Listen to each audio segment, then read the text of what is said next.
ರಸಶಾಸ್ತ್ರ ಎಂಬುದು ಭಾರತದ ಪುರಾತನ ಕಲೆ. ಈ ಪುರಾತನ ಕಲೆಗಳ ಬಗ್ಗೆ ಇರುವಂಥ ಎಲ್ಲ ಪುಸ್ತಕಗಳು ಯಾವುದೆಲ್ಲ, ಕನ್ನಡ ಇರಲಿ, ಹಿಂದಿ ಇರಲಿ, ಇಂಗ್ಲೀಷ್ ಇರಲಿ, ತಮಿಳ್ ಇರಲಿ, ಹಲವಾರು ಪುಸ್ತಕಗಳು ನಮ್ಮಲ್ಲಿ ಅಮೆಝಾನ್ ಅಥವಾ ಫ್ಲಿಪ್ಕಾರ್ಟ್ಗಳಲ್ಲಿ ಸಿಗ್ತವೆ. ಆ ಬುಕ್ಗಳ ಬಗ್ಗೆ ನಾನು ಇದರಲ್ಲೆಲ್ಲ ಕನ್ನಡದಲ್ಲೂ ಹಾಕಿದ್ದೇನೆ.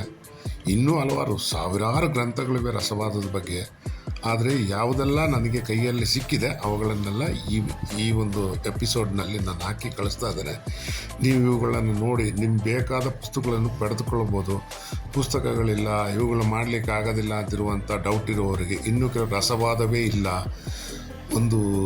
ಇದೊಂದು ವಿಲಕ್ಷಣವಾದ ಭಾರತದ ಒಂದು ಕಲೆ ಇದು. ಇದನ್ನು ಪುರಾತನ ಕಾಲದಿಂದಲೂ ಮಾಡ್ಕೊಂಡು ಬರ್ತಾಯಿದ್ರು. ಬಟ್ ನಮ್ಮವರಿಗೆ ಅವುಗಳು ಅರ್ಥ ಆಗೋದಿಲ್ಲ, ಗೊತ್ತಾಗೋದಿಲ್ಲ. ಇದರಲ್ಲಿ ಹೆಚ್ಚಿನ ಕನ್ನಡದಲ್ಲಿ ಕಡಿಮೆ ಇದೆ. ಬಾಕಿ ಭಾಷೆಗಳಲ್ಲಿ ಹಿಂದಿ, ಇಂಗ್ಲೀಷ್ ಅಥವಾ ತಮಿಳಲ್ಲೂ ಬೇಕಾದಷ್ಟು ಪುಸ್ತಕಗಳಿವೆ.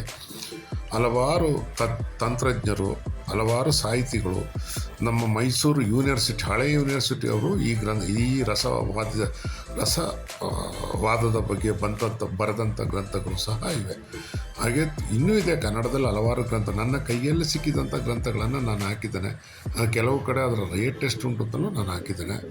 ದಯವಿಟ್ಟು ನೋಡಿ, ದಯವಿಟ್ಟು ನೋಡಿಕೊಂಡು ಇವುಗಳಲ್ಲಿ ಯಾವ್ಯಾವ ಬುಕ್ಕುಗಳು ನಿಮ್ಗೆ ಬೇಕು ಅಂತ ನೀವು ಆರ್ಡ್ರ್ ಮಾಡ್ಕೊಳ್ಳಿ, ನೀವು ತಗೊಳ್ಳಿ. ನೀವು ಈ ವಿದ್ಯೆಗಳನ್ನು ಕಲೀರಿ. ಈ ವಿದ್ಯೆ ನಶಿಸಿ ಹೋಗದಂಗೆ ನೀವು ಸಹ ಸರಿ ನೋಡ್ಕೊಳ್ಳಿ. ಇಷ್ಟೇ ಹೇಳಬಲ್ಲೆ, ಇದಕ್ಕಿಂತ ಜಾಸ್ತಿ ಏನಿಲ್ಲ. ನೀವು ನೋಡಿ, ಕನ್ನಡದ ಪುಸ್ತಕಗಳು ಇವೆ ಇದರಲ್ಲಿ, ಅವುಗಳನ್ನು ತೆಗೆದುಕೊಳ್ಳಿ. ನಮಸ್ಕಾರ.